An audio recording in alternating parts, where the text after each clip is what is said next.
Hi, today we'll see what are control statements.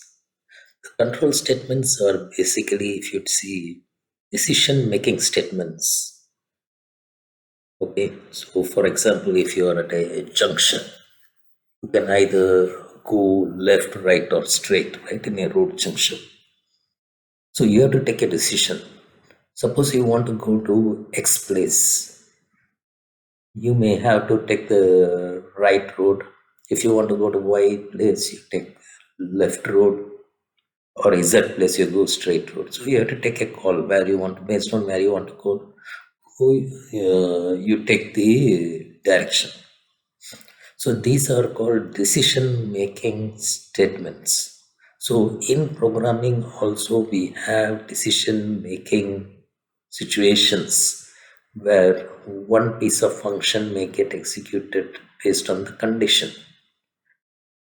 Okay, and also there are we have control statements in the form of repeat process. For example, a teacher corrects the answer sheet. She may have 100 sheets, right? And after all the 100 sheets are corrected, she'll stop the work. So the teacher processes each of the answer sheet. So it's a repeat process till 100 sheets. So these kind of decisions which are taken the based on the process that needs to be done, so is called control statements. So basically, you may be running different process based on the condition.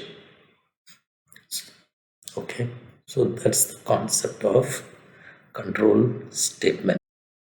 Now let us see how the control statement concepts can be used with code. Okay, so let's say a student gets a marks sheet, right? He gets an aggregate of 76%. If you take the Indian system, anything above 75 is termed as distinction. Anything above 60 is first class, and anything below 60 is second class, right? Oh, I need to give this class grading. That is the maybe it is like A plus plus A or B grading, right? So let's take anything above 75 as A plus plus, and anything above 60 as A and below 60 as B. So if I were to take a decision based on that, then if marks greater than 75,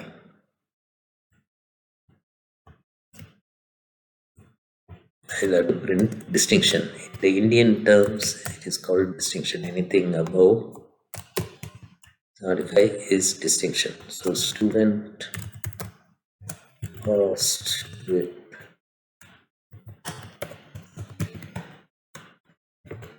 distinction.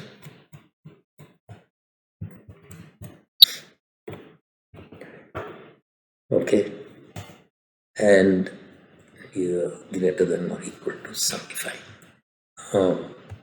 I can use else if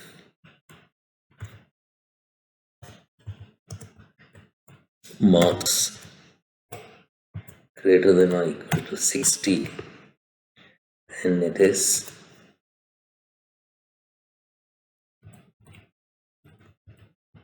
student passed with first class. Okay, else this is the last scenario, right? He passed with second class.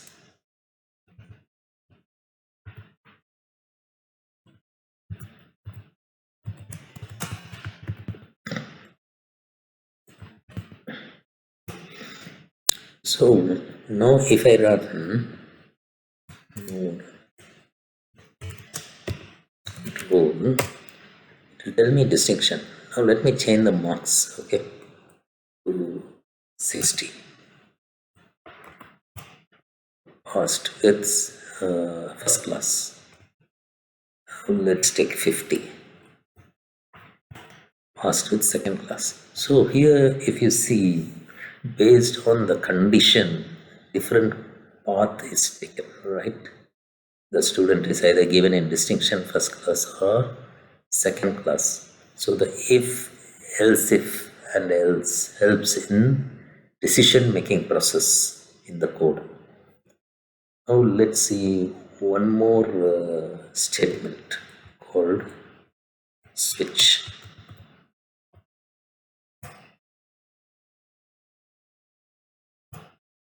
So in switch statement, let's take a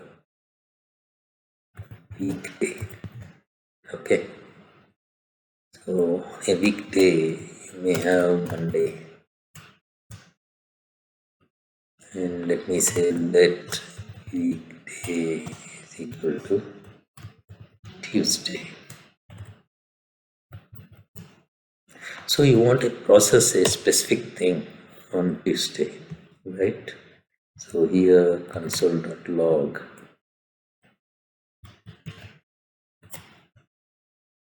Monday processing.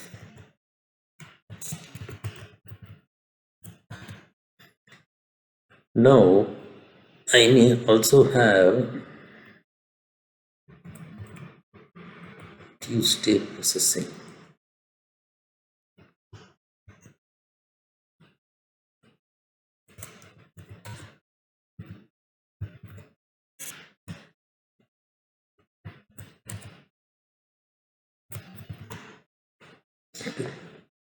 Now I have given Tuesday. So let's see what happens here. So this is a little cleaner way of if else. If you have if else, you may have too many nestings and all that.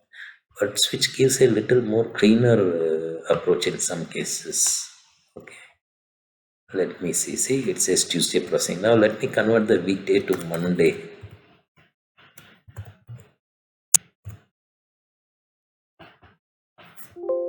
Monday processing. So switch also helps you to take some kind of decision based on the value, right? Based on the value, the processing is done. So this is also a control statement. Now let's look at the next statement, for statement. Okay. So in for statement, you have here the index, then you have the array length, and then index plus plus. Okay. Now let me remove this array length and say 10. Okay. Make it simplified form. And here I say console.log index.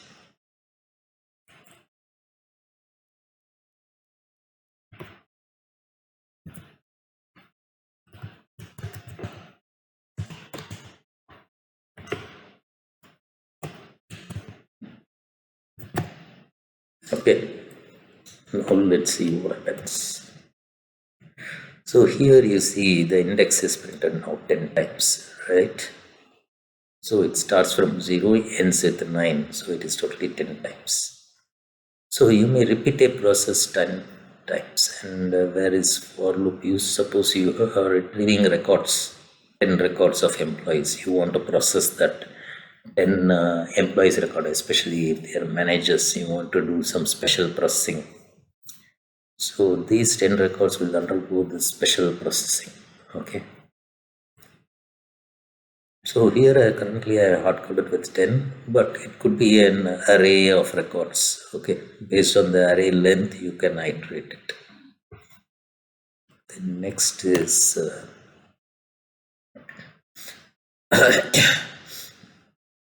while loop. So here say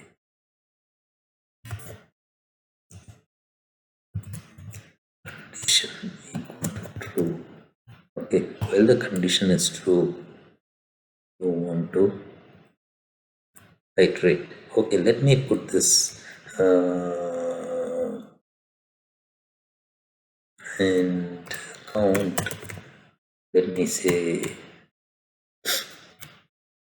where count equal to 0. Okay, and count plus plus.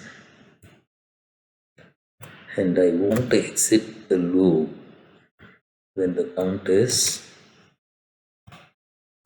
greater than 10. Okay, I will say condition equal to false. So what happens till the condition is true? The iteration will happen, and when condition is greater than 10, condition goes to false. So the while loop will stop working, right? So let's see this in action.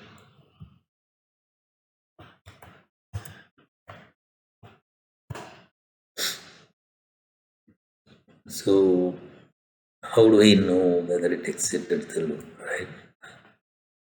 So let me also print the count.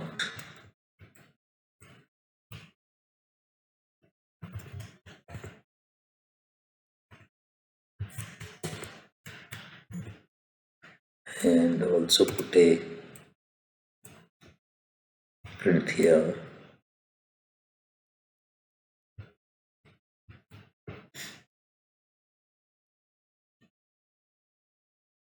Exit. So let's see what happens here. So this was the previous for loop log, but we don't have any logs for a while. So I put the, now let's see. So here you see the count goes up to 10, 11, right? When it is greater than 10, condition becomes false and it exits. This is how while loop works. Okay, so please see the result of the count here. Ignore the previous ones because the previous ones are either for the for or the other ones. Okay, so while loop with a condition you can use. So it is also it repeats till a condition is reached. So you would have retrieved a set of records, say 100 records. So when you reach the 100th record, you want to exit. You want to process that 100 records and exit. Then we have do while loop. Again, it's with a condition while, and I can also have similar thing here. Okay, but only difference is this do while will execute at least once. That means this statement is executed once irrespective of the condition. Okay, but when the condition is reached, it will exit. Now to make it clear, let me say do count.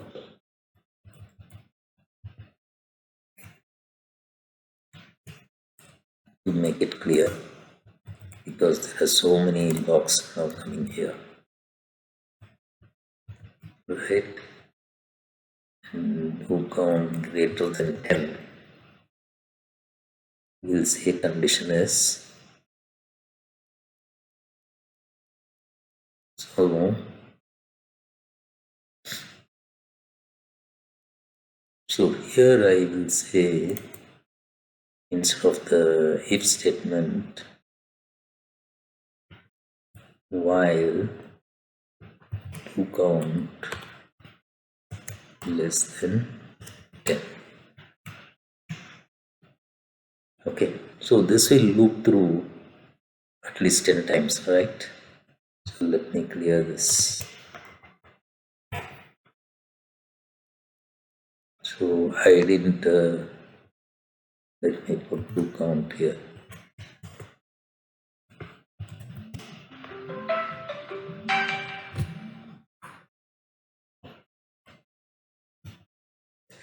So I have here do count till 10 and then it exited. So as you can see, we have covered many types of control statement. One is if statement, if else if statement, switch statement, which is the third one. Then fourth one is the for loop. Fifth one is the while loop, and sixth one is the do while loop. So these are all called control statements. You control the processing right here of the code. I hope the concepts were clear for all these five types of control statement, and it will be quite helpful for you to understand this basics before you enter into any major programming. Thank you.